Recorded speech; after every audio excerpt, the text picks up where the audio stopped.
Even though the number of protests is going down overall, two huge contracts at the Defense Department are in two different stages of protest.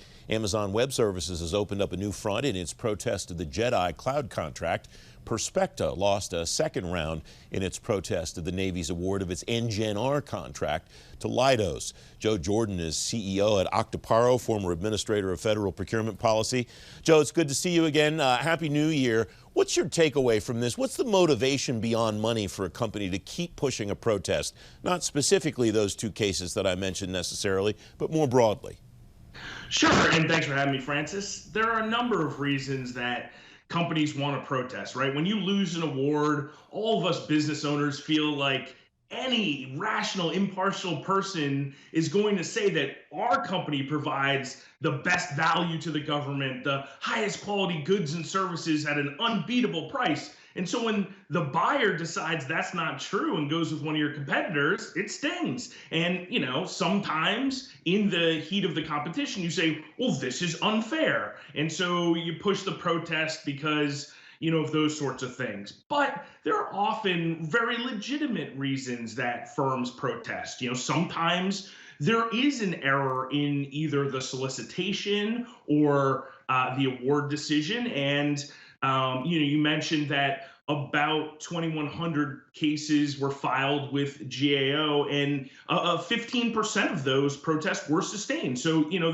there are mistakes made and legitimate reasons to protest. Also, other times, like perhaps in the cases that you mentioned, the value of these contracts is so high, $8 billion for NGEN-R, $10 billion for JEDI, that, hey, what the heck? The expected value calculation in my math, when you have a small percent chance of winning, but a $10 billion prize if you do win, is still worth, those legal fees. And then the last reason that I've seen a lot of is when you're an incumbent, and this is the one I hate the most, honestly, when you're an incumbent and you know that protesting is going to delay the award of the follow-on contract by, 100 days or so, that's revenue to you for 100 days that you wouldn't have got because the new contractor can't come in until that protest is decided usually.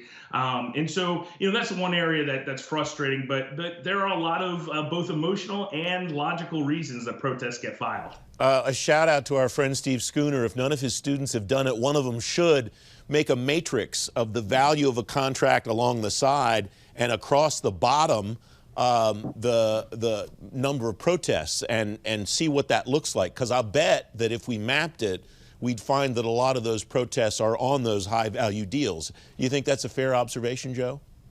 You know what, I do think it's fair, but I would say this is not based on my analysis of the data yet, but it's almost like bipolar, where you've got a lot of those protests around the big deals, especially with the government's move over the last decade to indefinite delivery, indefinite quantity, multiple year contracts. But then you also have a lot at the tiny end where, hey, this just isn't fair and the cost of filing is low.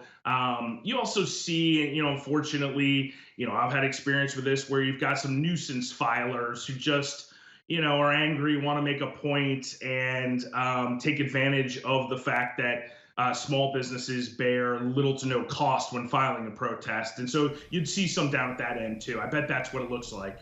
You mentioned the 15% sustain rate, Joe, and that it strikes me the flip side of that is 85% of them are dismissed.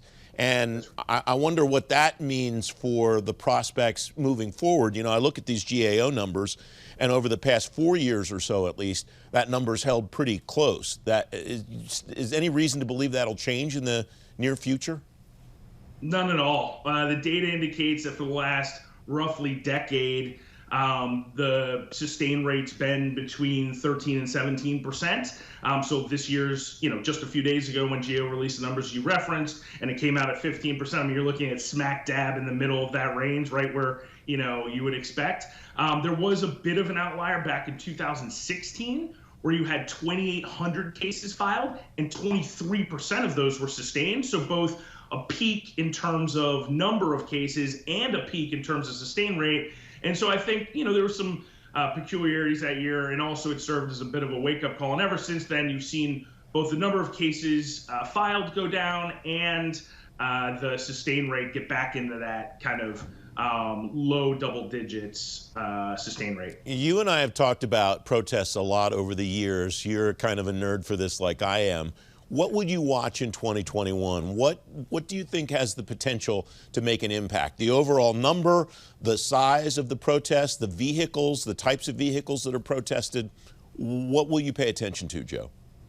I'll look at three things. One, what's going on with these big multiple award, multi-vendor contracts? You saw GSA's disaster with Alliant 2.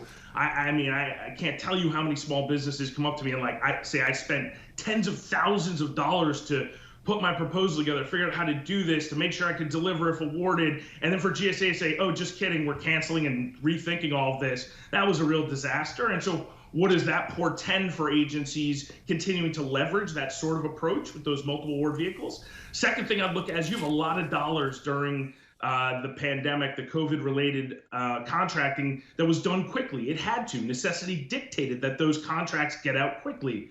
Well, what's going to happen with kind of follow-ons to that work, and is there going to be an increase in protest there? And then third, you mentioned JEDI right from the top, and Amazon and Microsoft and before Oracle all duking it out there. This is really unprecedented. To have the President of the United States perhaps put his thumb on the scale for a $10 billion Defense Department contract isn't something that had really ever been contemplated before. And so to see that one play out, certainly Jeff Bezos and Amazon aren't going to run out of funding to fight the fight. That will be very interesting. And certainly it's the one protest in the history of my time in this space that has come up at cocktail parties, and not just with my procurement nerd friends, but with normal people too. And so that'll be the third thing I'll be watching, see how that plays out. Joe Jordan, thanks very much. Great to have you back on Old Sport. Thanks, Francis. Happy New Year, my friend.